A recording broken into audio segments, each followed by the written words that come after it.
March is upon us. I am Kelly Stewart, and this is Bet On It, powered by Wager Talk TV. Let's bring in Marco D'Angelo and Ralph Michaels because we have a full show for you guys today. We're going to start off with the Thursday games, head over to Friday, and then, of course, wrap it up with some best bets. Marco D'Angelo, I'm going to go to you first. How's your March been thus far?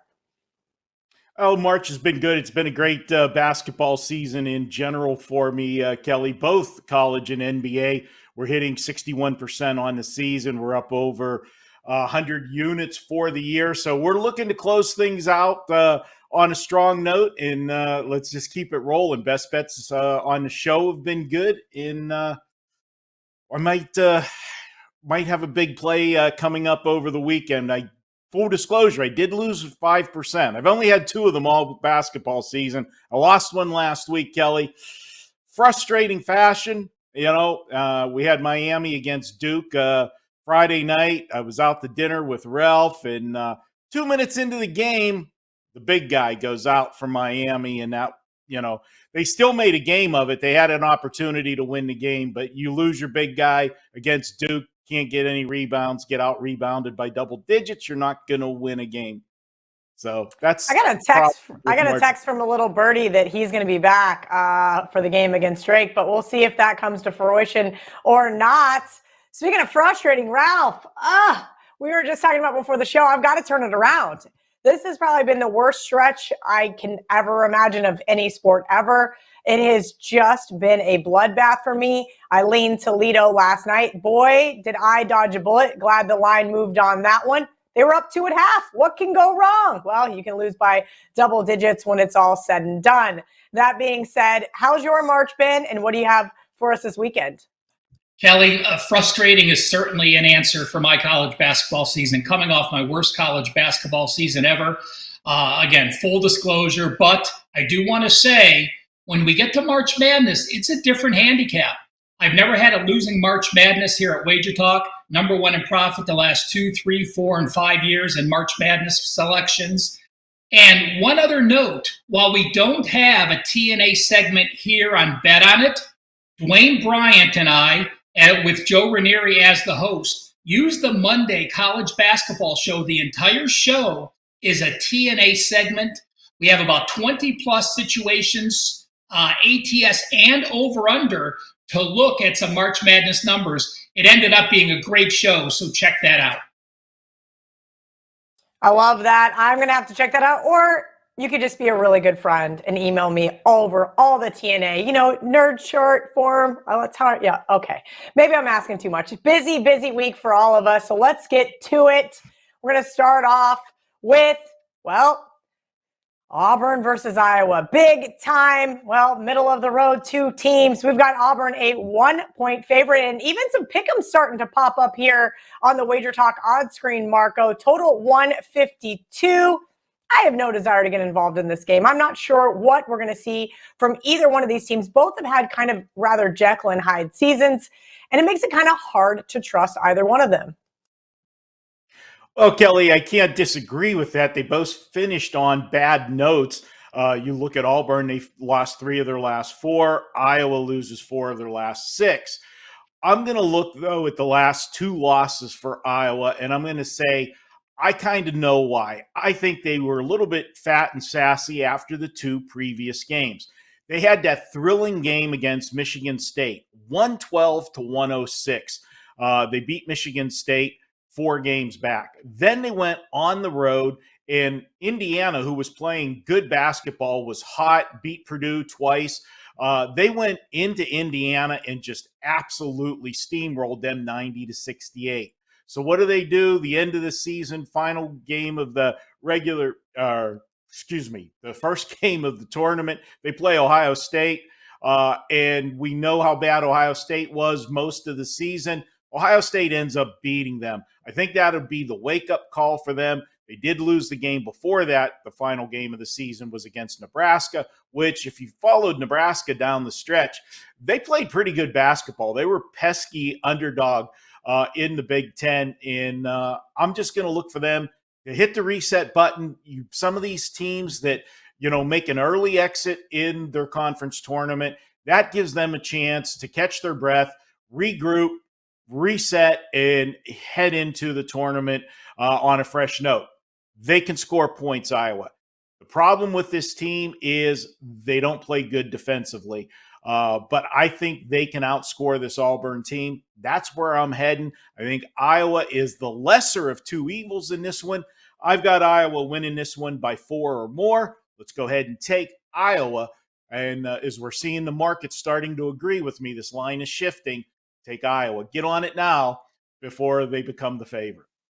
There you go, Marco. Well, I don't disagree with Marco, Ralph, given that Iowa does have the better offense. I'm surprised. Mr. Better Defense plus the points over here may come into play if Iowa ends up being the favorite. And this line is very indicative of how I see this game. The rubber has to meet the road. Is the Iowa offense going to be able to withstand the defense from the Auburn Tigers? I agree with Marco. Auburn cannot keep up with Iowa offensively. Ralph, break this one down for us. Well, Marco, I owe you a Coke from the last bet we made, so I'm going to go double or nothing in this one. I am going to go better defense. And while you said, Indiana got knocked out of the tournament and has long rest to rebound, that's the exact same thing that happened to Auburn, losing in the SEC tournament first round against Arkansas. They lost on the same day. But I look at Iowa and their last 3 losses to Ohio State, Nebraska, and Wisconsin in their last 5 games, guess what? Neither of those 3 teams made the tournament. And yes, you could say Auburn really has struggled down the road going 4-9 their last 13 games. Losses to A&M, West Virginia, Tennessee, A&M, Alabama, Kentucky, Alabama, and Arkansas. Guess what? Every one of those teams are in the tournament. So, again, the question is, can Iowa's offense score against the defense, or can Auburn's offense score against Iowa's defense? Well, Iowa's defense in effective field goal percentage, looking at KenPom, is number 308. A lot of wing players for Iowa. Auburn does have size on the wings. I think they really can negate that. I am going to be on Auburn in this game. Again, you have better players. Remember, this Auburn team was an AP top 10 to start the season. Flanagan got hurt. They had a few other injuries. I think they are a better rock-solid unit overall. Give me the SEC team with the defense. All right, next up. This one's a little nerve-wracking to me. I bet this one on Monday overnight when I was on a red-eye flight. Oral Roberts may end up being the square dog. Let me get the Wager Talk odds screen open. Currently, they are down to 6 and even some 5.5s at some of those offshore books. Total 146 pretty much across the board. There is a rogue total of 147. As I mentioned, I'm a little nervous here. I did get a good number, plus 7.5, so I've got a nice trophy to add to my mantle. But Ralph, Duke, boy, have they been playing some really, really great ball. When it comes to these types of teams where you have Duke that plays a fairly tough schedule this year and Oral Roberts, who really only has a couple of marquee games on it, how do you weigh that in your handicap? Well, you look at Oral Roberts. Yeah, they're only 1-2 as a dog. But you remember, this team, is an experienced team with Max Abrams, one of the best scorers. They're a very veteran team that's played a lot of experience. Remember, a couple years ago, they beat Ohio State in the first round. They beat Florida in the second round. And in the third round, they only lost to Arkansas by 2 with Abrams as a very young player. So while, this line looks very cheap, you have the ACC champion Duke Blue Devils only giving Oral Roberts this many points, I will say this. You said it, Kelly. You prefaced it. There's always a public dog which gets steamed up. And I think that's Oral Roberts. You look at the Wager Talk live odds screen, the shortcut for that is wt.buzz/odds. Oral Roberts has 76% of the money. You said open 5, 7.5. We even see some 5.5s. Couple systems here or situations I want to point out technically. This one from Mark Lawrence's newsletter, The Playbook. ACC tournament champions like Duke are only 10 and 20 ATS, including 0-7 ATS in round 1 as a number 3 seed or lower. And the ACC, this is one of the worst ACC seasons we have ever had. So while Duke is the ACC champion, again, the league is down that much. I will point out one more situation, though. When a team is on at least a 5-game win streak, so you probably won your last regular season game and you ran through your conference tournaments, those teams as a favorite or a dog of up to 2 have gone 20-10 in round number 1 in the NCAA tournament. That's 67%. So there are absolute mirrored, a positive and a negative situation for Duke.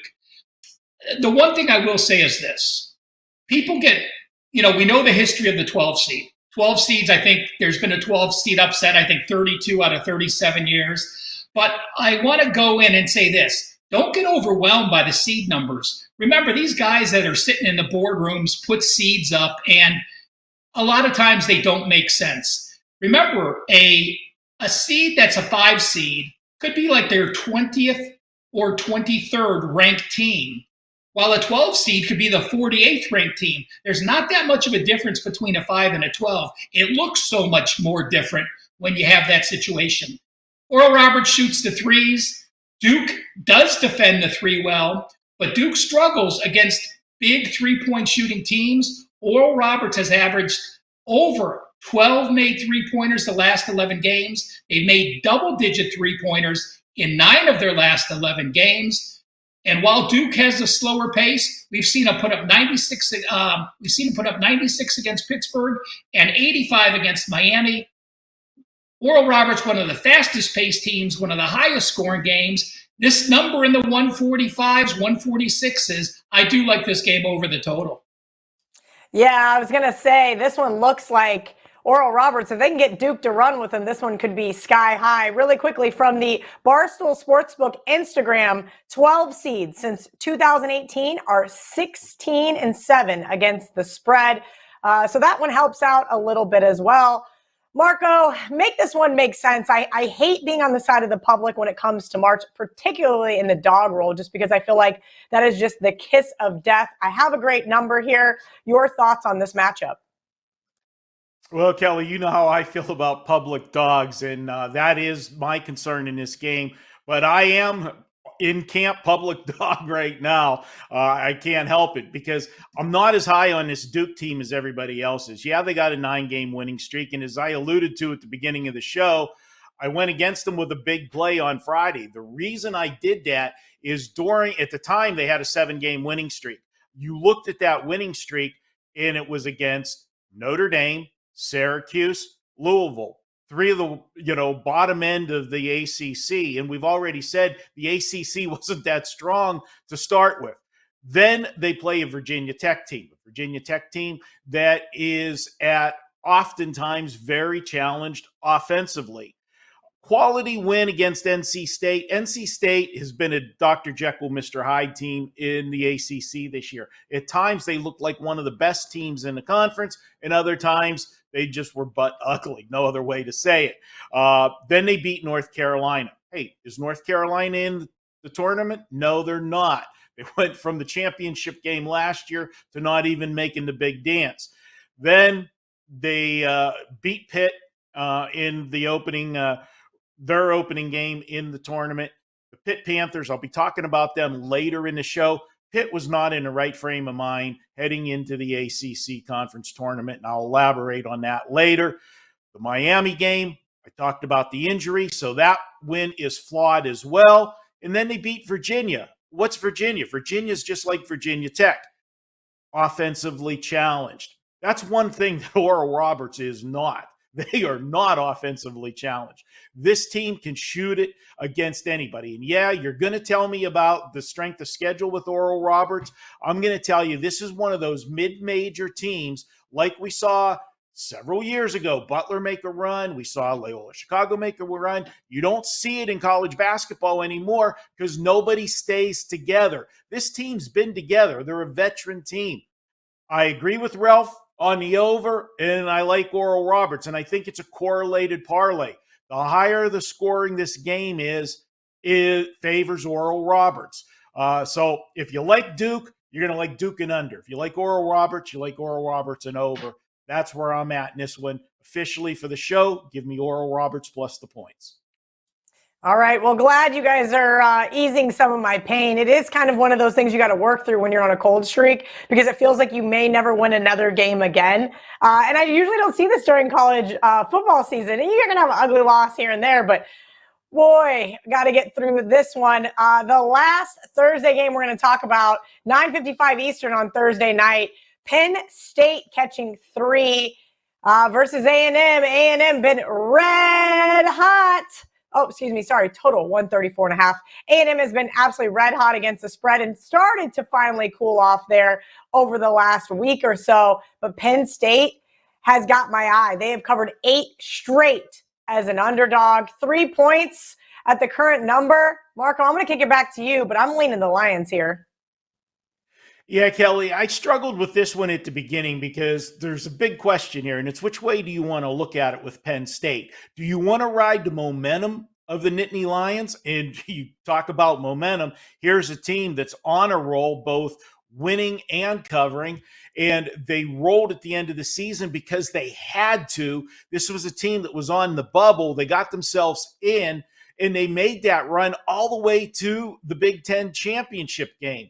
And what did they do? They fell behind by 17 points in the championship game. Could have just got blown out.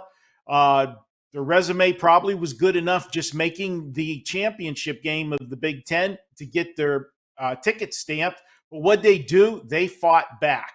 They came all the way back and had a chance to win it at the end. They end up losing by a bucket. I got to ask, was that just too much? Is there anything left in the tank? I know it's the big dance where, nobody should be flat. I'm not saying flat, but you know what? It takes its toll. And, I remember the glory days of the old Big East tournament when teams banged on one another all the way down to that championship game. And that team that came out of the Big East tournament, they generally didn't do well in the big dance. Why? Because they were just physically beat up and tired. That's my concern with Penn State. At times, Penn State can struggle to score points. Texas A&M has been a complete team all year. They've been the second best team in the SEC behind Alabama.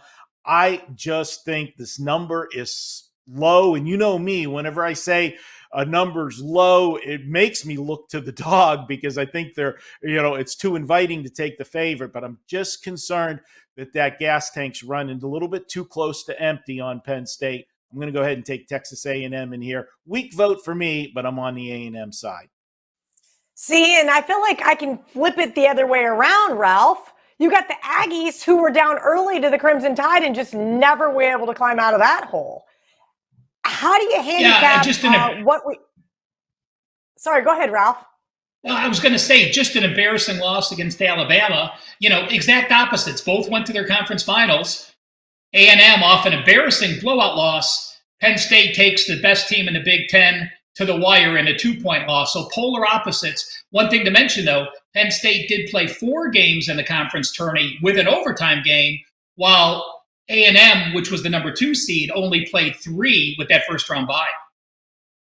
Very good point. So do you make into either one of those games, obviously just 1 game sample sizes, but does any of that kind of carry over into the tournament for you? Not necessarily from a bias standpoint, but maybe tired legs, maybe there's not much left in the tank.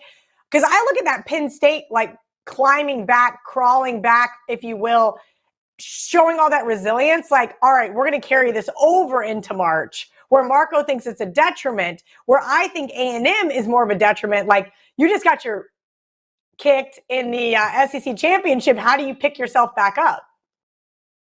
Oh, I actually like teams that get blown out in their championship. I think it's let's put this past us. It's not as if, though, A&M knew they were going to make the tourney, and Penn State didn't. There was a difference in how they had to play those last games. And when you're getting blown out in the second half, Penn State had to play all their players to try to ensure in a very stressful situation to try to get to the tourney, where A&M actually pulled some guys and just rested them. It didn't matter. They knew where they were going to go.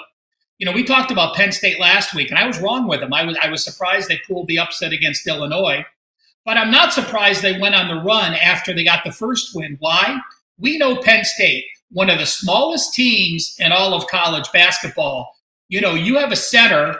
You have a center that's 6'6". Your forwards are 6'3" and 6'4". What do?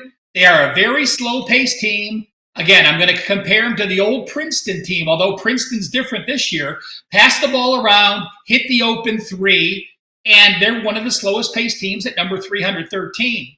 When you are in a Big Ten tournament and you are a three-point shooting team, and all of a sudden you do well the first game, what happens? Well, guess what? The next 3 days, you are playing in the exact same venue. That's a big benefit for a three-point shooting team like Penn State. And they are a top 10 team in the number of points coming from the three-point shot. A&M, a good defensive team. You look at them, they actually were much hotter than Penn State down the stretch. Their only losses since December 20th, only 4 losses. Kentucky on the road, Arkansas on the road, Alabama in the setting. Again, all high-seeded teams with 1 game, Mississippi State on the road, in what I perceive this to be a very close situation of that. Penn State, number 313 in Ken Palm ratings and tempo. Texas A&M, when their opponents bring the ball up, they are number 315 in tempo. It takes a long time to bring the ball up against this defense. I'm going to go under in this game. I think there's a value. I made the line 5 points less than it is. So this will be a play for me. Could have been my best bet. I'm going with another game. I made this line 129. So maybe 5.5 points lower in the situation. A&M gets to the free throw line quite a bit. Penn State, one of the worst teams, 361 out of 363. Penn State shoots the threes, goes back on defense. A&M does a lot of driving, can get Penn State players in foul trouble. Lean A&M, but my favorite play in this game is under the total. I love it. We're getting some totals involved here on the Thursday games. We're going to take a quick commercial break. When we come back, it's time to break down the Friday slate. What's happening, guys? And another greatest day of the year coming up this Friday, March 17th. St. Patrick's Day, obviously. We're offering up a huge discount over at Wager Talk right now to get my 30-day all-access pass for only $5.90 per day. That's every play across every sport, including all 5% top plays as well. So use code LUCKY, L-U-C-K-Y, LUCKY at checkout to take advantage of that special offer, which knocks a massive $122 off the regular price. So happy St. Patrick's Day to everyone out there. Make sure and stock up on the Guinness and Jameson ahead of Friday. And until next time, as always, Slánahwálja. Welcome back to Bet On It. And before we get to the Friday slate, the man with the pin brought me something special. Ralph, you've got some trends and angles for us for this first round.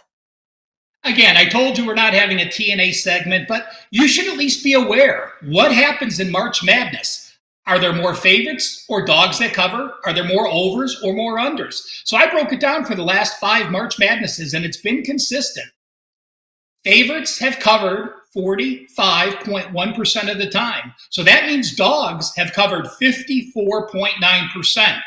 And as far as looking at totals, since 2017, there have been 117 overs, 145 unders. That's 44.7% to the over and 55.3% to the under. So again, it's not going to make you change a play, but at least be cognizant of what the overall numbers historically have been when you're handicapping March Madness.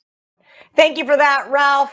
Now I'm going to kick it back over to Marco because I got to know his opinion on this one. NC State, Creighton. I got a text earlier that this one was getting steamed. It opened 147, got bet all the way up to 149.5, and then they came back with the under. So I have a 149.5 under ticket in my pocket. But the line has pretty much been steady. Creighton -5 all week long, and we started to see a 5.5 pop up about an hour ago on the Wager Talk odds screen.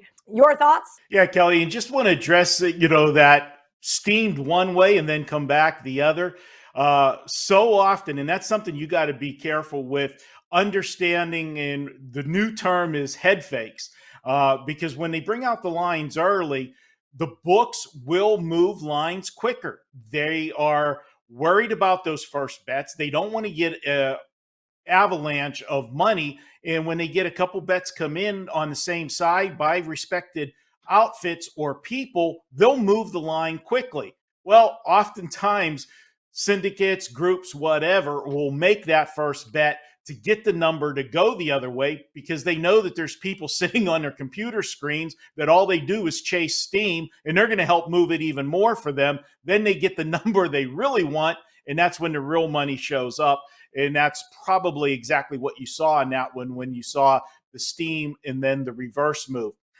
So it's a chess game, Kelly. But as far as this game goes, I'm looking to Creighton, and I think this is a team that's flying under the radar. And when you first look at this game, and as Ralph just pointed out about dogs have been the better moneymaker for you in the tournament, especially probably in the first 2 rounds, this is a spot where you look at NC State and you always are going to look at, wow, we've got a ACC team as a dog. And what I like to look at is one of those power dogs, public dogs, whatever you want to call them, against the Big East team. Let's face it, Big East doesn't run in the same circles as the other Power 5 conferences. They've lost their luster over the years, but this Creighton team is good, and they're the better defensive team. Now, they're not a dog in here, but I think they're going to be able to slow NC State down and frustrate them. I look at NC State.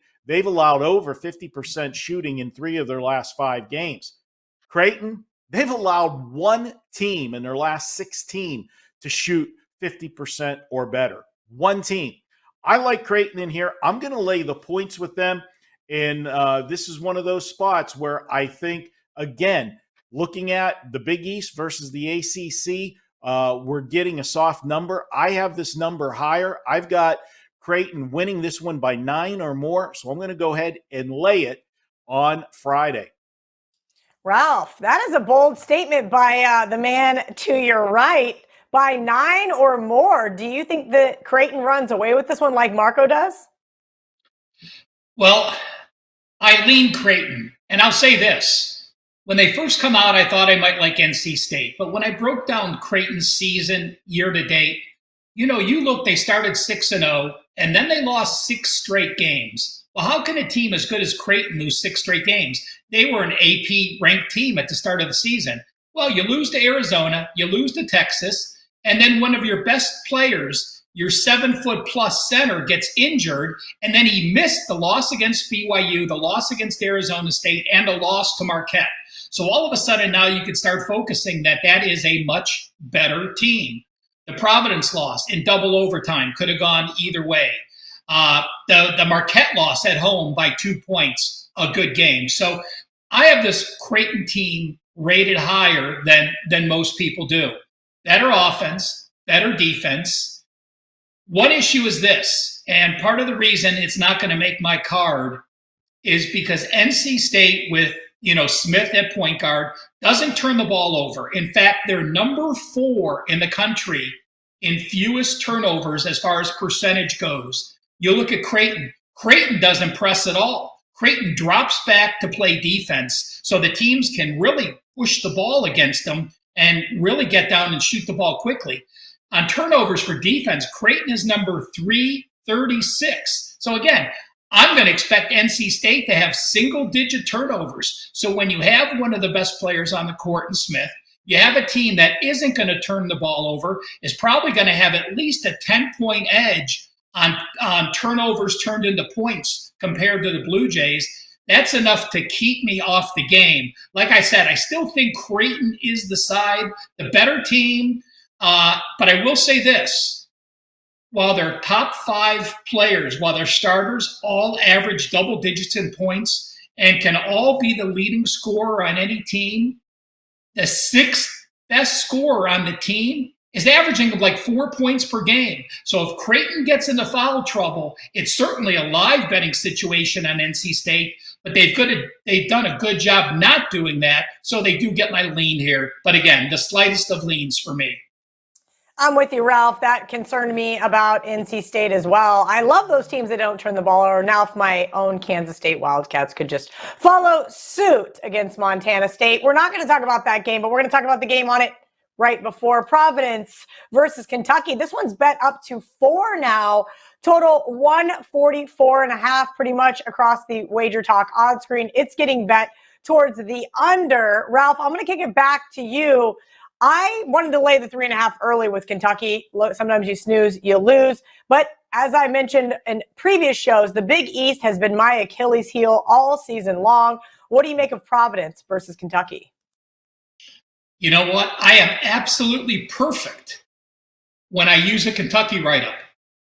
I liked Kentucky against Vanderbilt. I lost. I liked Kentucky at Arkansas. I liked Arkansas against Kentucky. Kentucky won.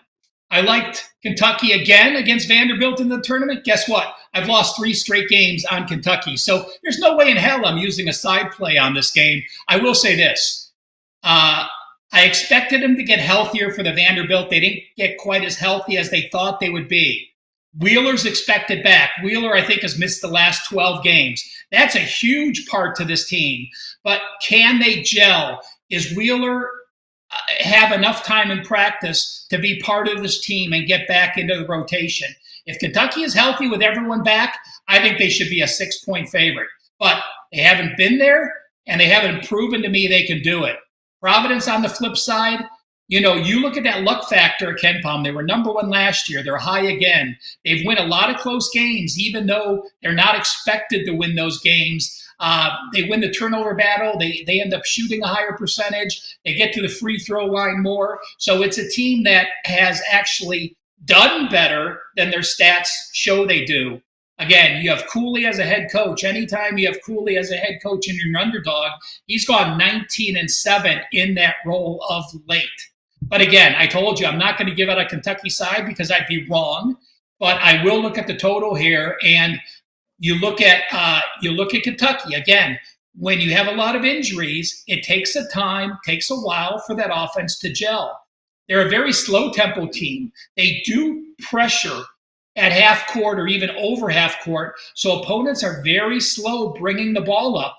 Kentucky's number 308 as far as pace goes when you're talking about opponents' offense versus their defense. Providence, very slow to bring the ball up as well. They're in the 240s out of the 363 teams. Defense, both defenses a little better than their effective field goal percentage. I think this game is a game that doesn't reach the 140s. A total of 144.5 clearly has me leaning here on the under. I can see that one, Ralph. Marco, as I mentioned, I haven't had a good read on the Big East. I've done all right in the SEC, and that has been, betting against Kentucky. Then they went on a nice little stretch where after everybody panicked and wanted to fire Coach Calipari, or at least the couple of Kentucky fans I'm friends with, I got to bring them back down to earth every once in a while, right? That being said, I do think Kentucky in their more recent form is the better team here. Marco, what do you make of the Providence Friars? Because, again, I have been dead wrong on this team all season long. Well, I'm a masochist, and you don't like the Big East. Ralph can't pick a Kentucky game. I can't pick a Providence game. So why did I put this one in here? I just like pain. There's no pain, no gain. So in case you guys wanted to know, Marco is a Scorpio, so I already knew that. Okay, well, we're just going to leave that one alone, Kelly. We're going to go to this one and look at it. And you talk about Kentucky and that run at the end of the season. Yeah, it was a nice run, and everybody's saying, oh, okay, yeah, here it is. You got the blue blood. They always got to reload. Takes time. They make the run at the end of the season. They gel at the right time. The only problem I have with it is that run at the end of the season, I look at who they beat, and there was really only one marquee win down the stretch when they went 5-2, and that was against Tennessee, and that's got an asterisk to it because Tennessee was without 2 of their best players. So this is a spot where I just don't think Kentucky is as good as they have been in the past, but I think we're paying a price for Kentucky because of that name, and they did their late season run. And on the flip side to that, Providence had a collapse at the end of the season. They lost 3 in a row, 4 of their last 5. And yeah, Providence has been a problem to me because of what Ralph said. This is a team that's overachieved record-wise to what their numbers say they should have been doing. But you know what? Sometimes teams just do that. And I stepped in front of them all last year doing that, and they just kept covering. I'm going to ride Providence in this one. I look at the Providence run at the end of the season, and yeah, it was ugly, but, two of those games were against Connecticut. Connecticut's a damn good basketball team. They frustrate you the way they play.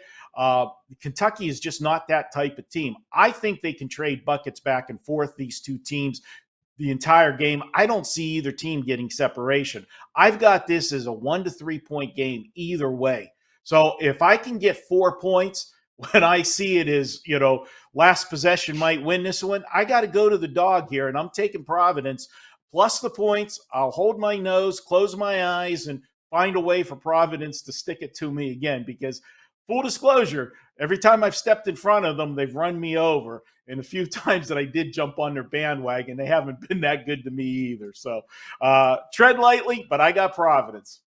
Yeah, and Marco, I feel about this next game the same way, but I took Florida Atlantic plus the points Friday late night, Florida Atlantic versus Memphis. Bottom line, I've been betting against Memphis all season long. It has not worked out for me as of late. Memphis a 2-point favorite, total 153 currently on the Wager Talk odds screen. Ralph, I'm going to kick it to you. This FAU team has been really scrappy all season long. And frankly, this isn't necessarily a play on a team that I haven't got to watch much of. I think Dusty May's done an excellent job.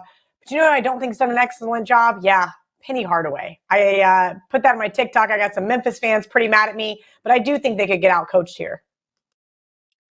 Yeah, well, it's not hard to outcoach Penny Hardaway. They've had success because of his recruiting. He has brought in players, and they like playing for NBA guys, and, Penny's brought him in. But, yes, he can get outcoached. Yes, they upset Houston, who I have as the best team in the entire country. But that was a banged-up Houston team that knew they were going to be a number one seed. Yeah, Houston came in to the season. Their goal was to win a national championship.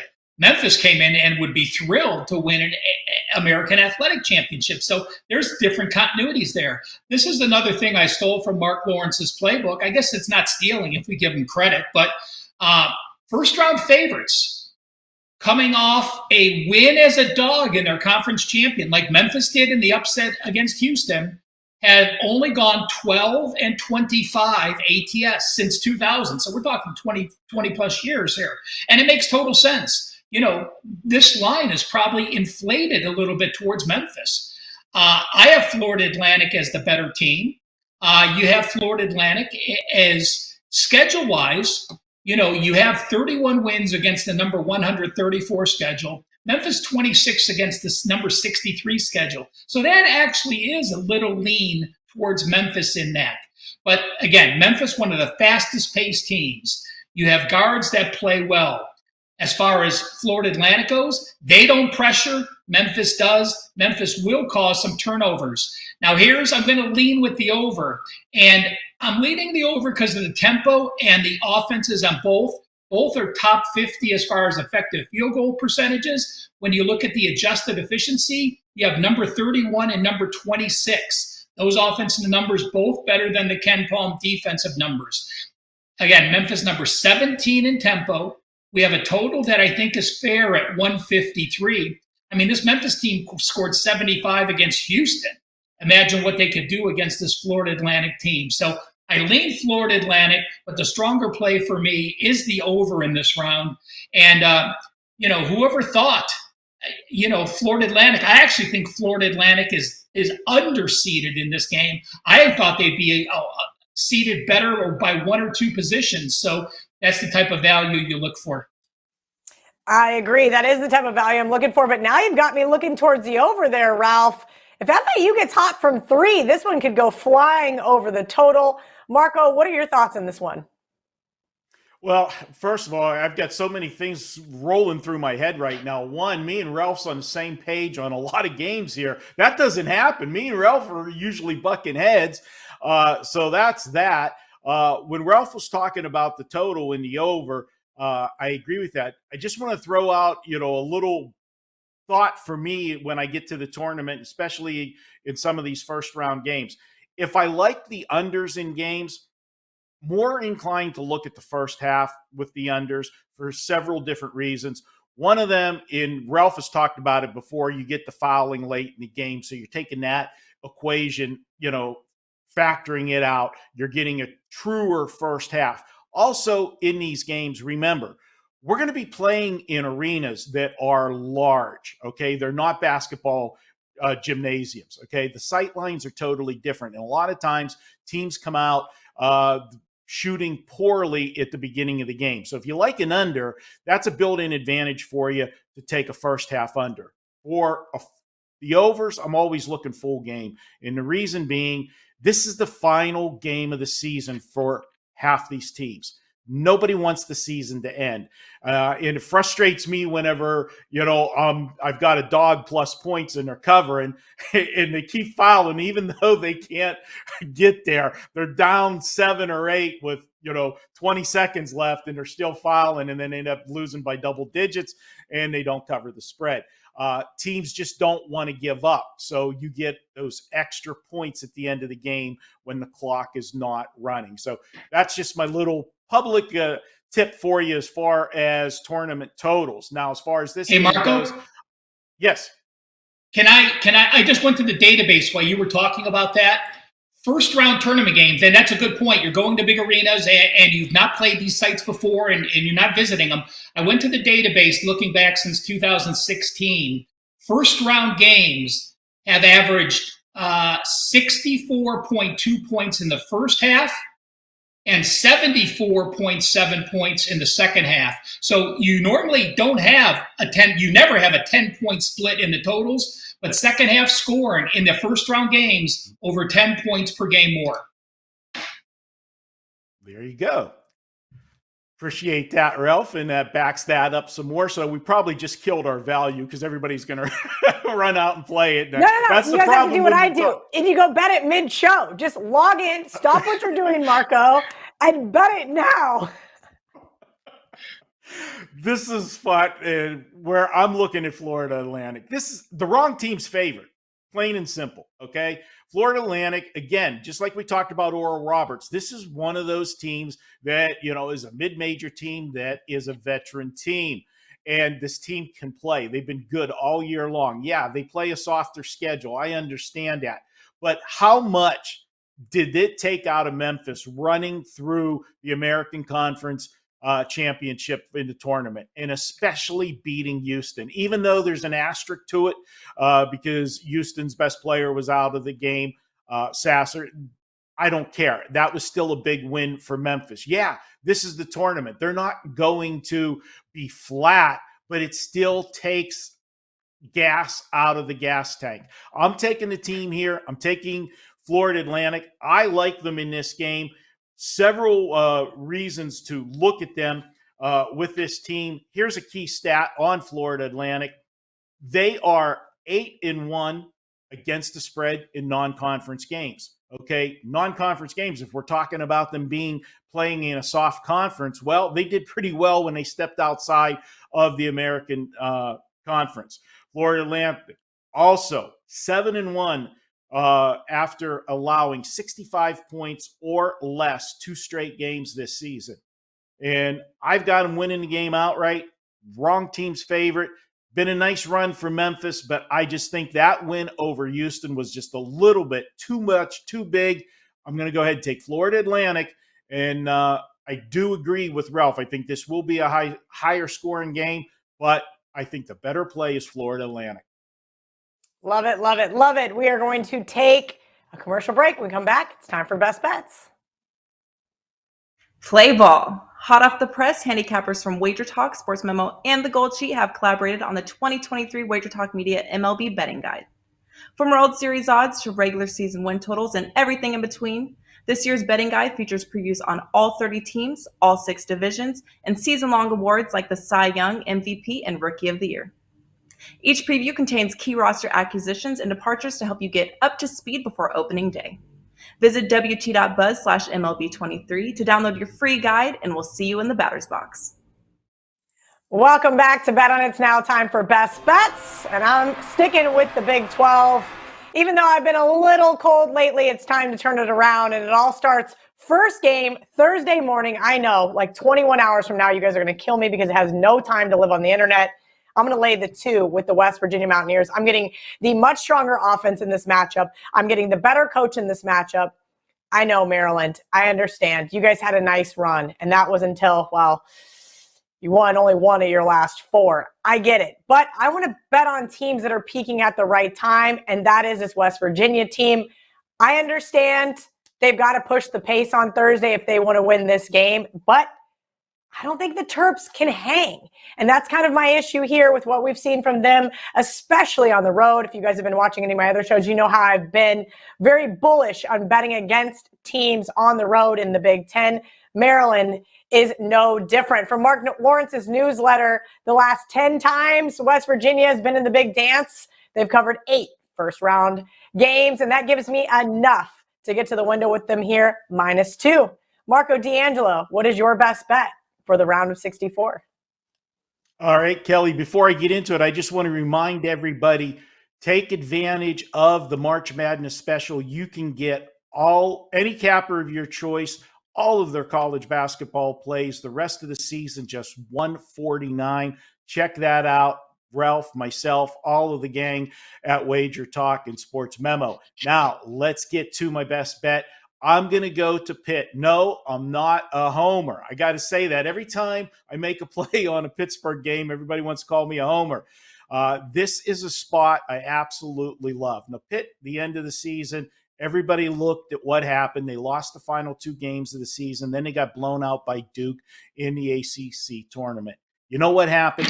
Pitt, the final 2 games of the season, when they lost at Notre Dame, they got caught looking ahead to the showdown with Miami. Why? Because it was Pitt and Miami for the ACC title.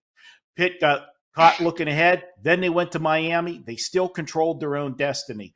All they had to do was win at Miami. If you remember, we did that game on this show a couple weeks ago. I was on Pitt plus the points. Easy cover.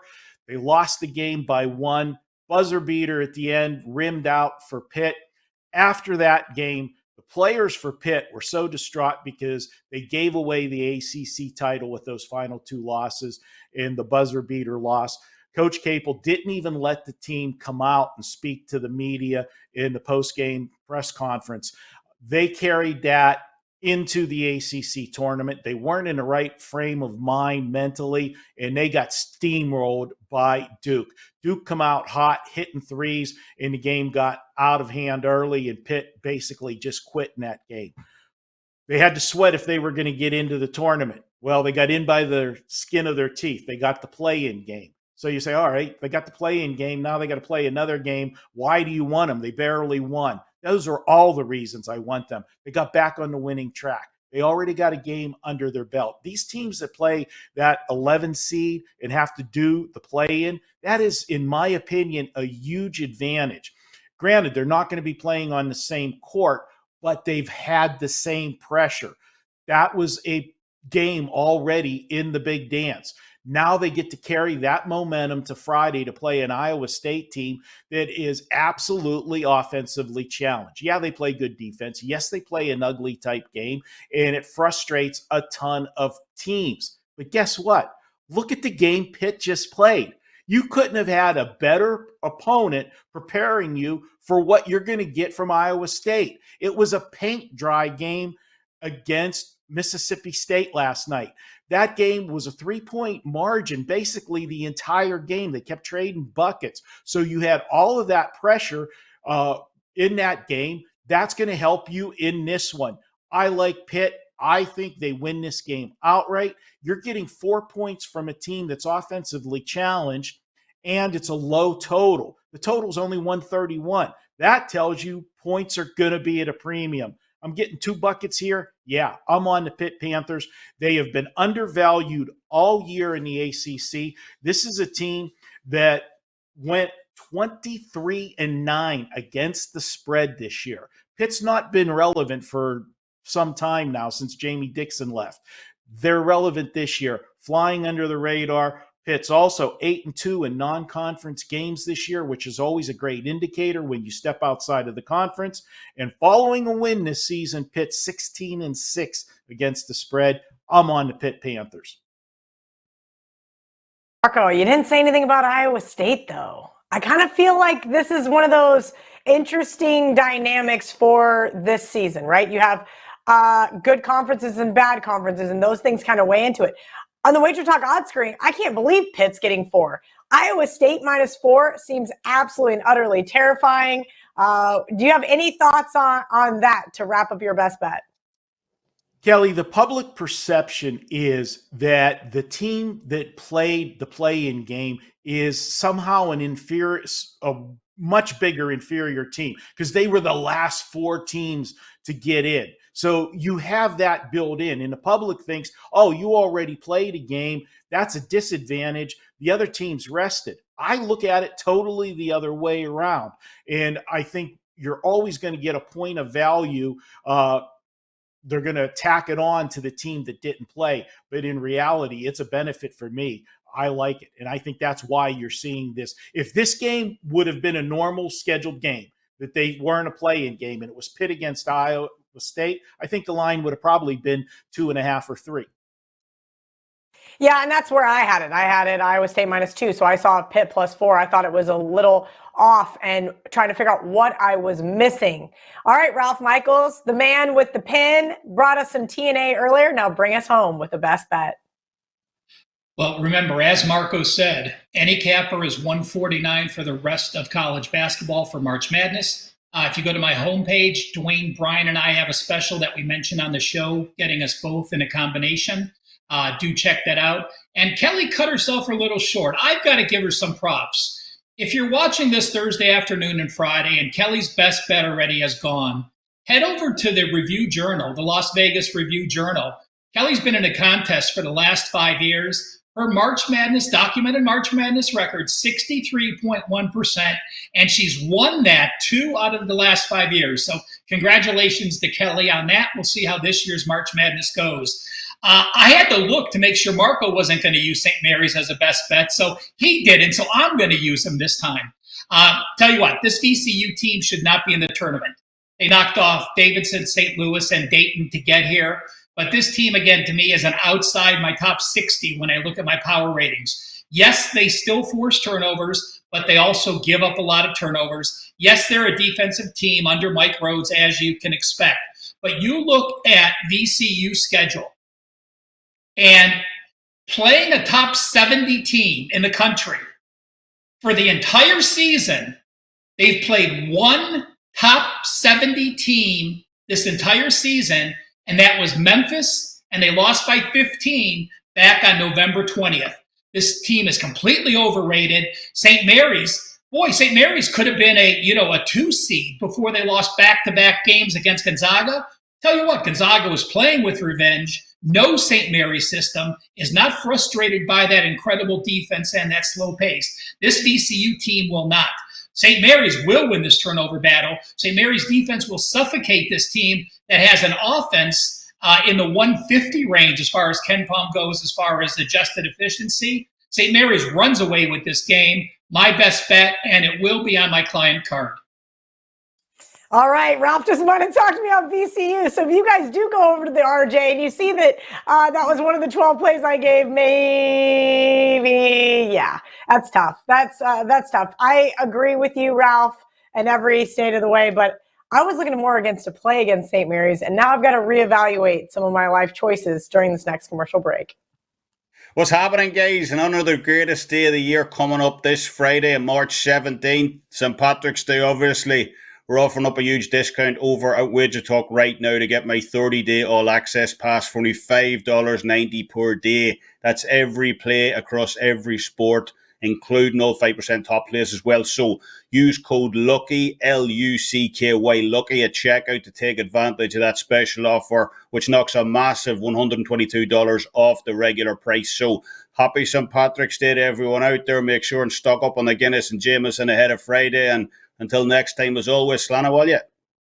All right. Gotta start picking some winners, and it starts with the first round tomorrow morning. Let's go Auburn, Iowa. We got split opinions here with the guys, and that's okay because I am also split on that game. No play for me. Oral Roberts, Ralph likes the over, which I don't disagree with, and Marco and I are on the dog. Penn State A&M. This one also a little perplexing. Marco says give them A&M -3. And Ralph says, don't overthink this one. Take the under, 134.5. And we get some agreement on this one, even though I was scared to jump on the Big East bandwagon with a little bit of PTSD from this year. NC State, Creighton. Boys say, take Creighton. As far as Providence, Kentucky goes, under 144.5 for Ralph Michaels. And give Marco the dog, +4. Florida Atlantic, I took the +2 with Marco already. And Ralph likes the over. He thinks this one's going to be scoring in bunches.